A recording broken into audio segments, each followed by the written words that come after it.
Is Mark Rosekind, M-A-R-K, Rosekind, R-O-S-E-K-I-N-D, and I'm a board member with the National Transportation Safety Board. We're going to be launching a team from Washington, D.C. to the helicopter accident that occurred this afternoon in the East River in New York City. Before I begin, on behalf of the board, we want to offer speedy recovery to all those who were injured in this accident and condolences to the families and friends of those who lost their lives. Here from Washington, D.C., we're launching a team that will be joining several investigators who are already on scene in New York. We have several investigators already on scene who are gathering information as part of the investigation. The investigator in charge is Ralph Hicks. He will have other staff joining him with expertise in helicopters and power plants. Also part of the team will be members of the NTSB's Transportation Disaster Assistance Division as well as Public Affairs. We do have information that there were 5 people on board this helicopter, and we have initiated first interviews with the pilot. We intend to be on scene very soon, and we have obviously very little information beyond that at this time. Can you tell us what you do know about the pilot? Apparently he had an emergency landing in a park in a Cessna a number of years ago, and also concerned about whether this particular flight was a licensed tourist operation. Do we know that?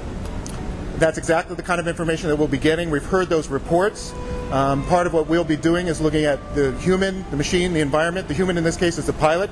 We'll be looking at his training, any previous accidents, or any other aspects that could help inform the investigation. But do you know yet whether this was a regularly scheduled tourist flight, a legal flight? That'll be part of what we're gathering. It's still very early in the investigation, and so our folks really on the ground now are after perishable kinds of information. They're trying to make sure we get things that could disappear if we don't collect it now. And this may be also a premature question, but apparently this chopper was operating without pontoons, and as I am led to believe, many choppers that fly over the rivers in the New York area are encouraged to use pontoons on their skids. Do you know anything about that? So the question had to do with whether there were pontoons or not, and whether or not they should have had that. That's another aspect of what we'll be looking at. So we'll be looking at the human, the machine, the environment. Again, we talked about the pilot. The machine, we're going to be looking at the engines, how it was equipped, and we'll be looking at the environment, which is basically not just the weather, but understand the oversight or requirements that this aircraft was actually operating under at the time. Are pontoons required, or are they suggested? And we'll be looking into that. That's part of the oversight and the requirements that will be investigated. Again, right now the focus is on perishable information that we need to get now. A lot of these questions are things that we'll be collecting over time. Just classically, these accidents will take seconds to happen. It will take months for us to figure out what actually caused it. Because we're going to look at not just what happened, what's critical is to understand why. Because with the why, it allows the safety board to make recommendations so this doesn't happen again.